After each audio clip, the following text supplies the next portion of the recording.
Hello and welcome to the Electric Bike Report. My name is Pete and this is the Rad Power Bikes RadCity Step Through and for testing and review. And this is a nice comfortable commuter style bike, has a very upright swept back position in the handlebars, easy going step through area, easy to get on and off the bike, 750 watt rear hub motor, 48 volt 14 amp hour lithium battery there, and a lot of other interesting features. So this is a video overview of the bike and I'll have the full review for you at electricbikereport.com. So with that, let's get into the details. So let's take a look at the frame here. On the front is these 4 bolts that provide a connection for the front rack that Rad Power Bikes offers. This is an optional accessory so you can carry some cargo on the front of the bike. And then here you can see the reinforcing gusset for the down tube to head tube connection, providing a pretty solid connection point. Also some internal cable routing that goes into the down tube there. And then the down tube swoops down to provide a very easygoing step through area. It's very easy to get on and off the step through frame here. Rad Power Bikes also offers the RadCity in a traditional triangle frame in 2 different sizes.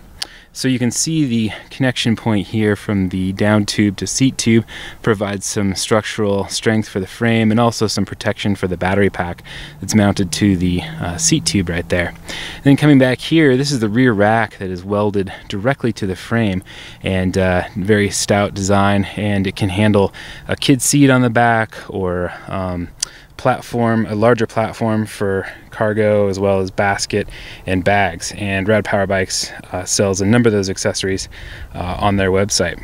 So overall, you know, a nice clean design, very easygoing step through area there, and a lot of cargo capacity. This is the RST suspension fork that provides 80 millimeters of travel, or just over 3 inches of travel, and has a very plush feel to it. There's a spring preload adjustment here on this side that you can dial it in to fit your weight and riding style. There's the lockout lever right here, so when you turn that dial it can lock the fork out, so it provides a little more efficient ride when you're riding on really smooth roads, and then you can open it up for, you know, using the suspension on rougher roads. So here's a look at the bicycle drivetrain. First of all, you've got nice aluminum Welgo platform pedals, have a nice solid grip and reflectors on the front and back of the pedals. Then the chainring here has a double chain guard, so helps to protect your pant legs and keep the chain on the chainring there. Then that drives back to the Shimano Acera rear derailleur that shifts through the 7 speeds on the back here, and also a guard for the rear derailleur itself, just in case the bike were to be dropped. It helps to protect that rear derailleur. Okay, so this is the 750 watt Shengyi direct drive rear hub motor, and this provides assist up to 20 miles per hour with the pedal assist or the throttle option. And it also has regen braking, so when you tap on the brakes, the motor will turn itself into a generator and recapture some of the energy to put back into the system. And this is pretty helpful on long descents where you can just scrub off a little bit of speed and recapture some of that energy. So one of the new features for the 2018 lineup from Rad Power Bikes is this really high capacity lithium battery pack. This is a 48 volt 14 amp hour lithium battery pack that uses Samsung cells, and it's a pretty large high capacity pack and definitely provides quite a bit of range to the RadCity, and you can see the range results in part 2 of this review on electricbikereport.com. So on this side of the battery pack is the charge port that has a rubber cover right there. Okay, so to remove the battery pack, basically unlock it with one of the supplied keys and then pull up and off of the frame there. There's the battery mount, and then to reinstall it, basically the same in reverse. Slide it into the mount there and then lock it. Take the key, and you're good to go. So here is the battery removed from the bike with the charger, and it can be charged on or off the bike, and it takes about 5 to 6 hours to fully charge an empty battery. And sitting just behind the battery pack is the controller for the e-bike system.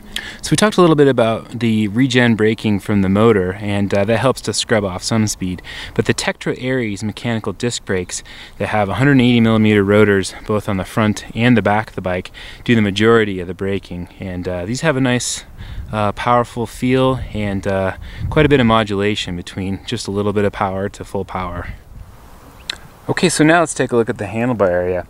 So first of all, on the left side here, you've got the faux leather grip that has a little bit of a wing back here and provides ergonomic wrist support there. The Tektro front disc brake lever, and then the integrated bell built in. The control pad, which adjusts your pedal assist levels and then cycles through information on the display. And here's the display. This is your current battery level. This is the trip distance, and then you can hit the mode button to see your odometer there, your current speed, your pedal assist level, and there's 5 different pedal assist levels, so you can cycle through those with the up and down arrow on the control pad. And then this is watts that the motor is providing, so it's pretty fun to watch, the different watts that the motor is providing and the different pedal assist levels, and also looking at how much power you're contributing to the overall ride. And over here is the Shimano 7-speed shifter that shifts down the cog set and then up the cog set with this lever, and then the rear brake lever here, and then this is the throttle. And so there's the on-off button for the throttle, so if you want to leave it off, you don't have to worry about accidentally engaging it, and then if you want it on, it'll give you the ability to use the throttle only. You don't have to be pedaling, or you can use it as a boost to the lower pedal assist levels. And then here is the other grip there. So here's a look at the side of the handlebars, and you can see how swept back they are. They provide that really comfortable upright sort of cruiser position. And the stem here is adjustable in its angle, so you can adjust it to be higher and a shorter reach for a comfortable ride, or you can set it to lower and further out for more of a performance ride feel. And on the front of the brake levers here, you can see that rubber grippy surface, which is helpful for riding in wet or dry conditions. So this is the Velo Plush saddle. It has a fairly wide profile in the back and center relief section for a comfortable ride. Fits the overall style of the RadCity very well. Also on the back is a handle, and this is really handy for picking the bike up or maneuvering the back of the bike around. So here are the Kenda tires that come on the front and back of the RadCity. They're 26 by 2.3 inches wide, and they have a nice efficient road tread pattern with some shallow knobs for riding in some easygoing off-road conditions. So great for pavement as well as some gravel road riding. So the RadCity comes with a nice selection of accessories. First of all, this is the 300 lumen headlight that runs off of the main e-bike battery, so you don't have to worry about charging batteries for the headlight separately. Then you've got the full coverage front fender with the mud flap down here. Nice protection for riding in wet conditions. Same thing for the back, full coverage fender with the mud flap. And then you've got a rear LED light here that runs off of AAA batteries, and it has flashing and the solid mode. And then down here is the kickstand that's mounted directly to the frame there, and it's adjustable in its height, so you can adjust the pitch of the bike. Okay, so that is a video overview of the Rad Power Bike's RadCity Step Through. You can check out the full review at electricbikereport.com. That includes a bunch of detailed pictures, specifications, ride characteristics, range test results, pros, cons, and overall thoughts, all at electricbikereport.com.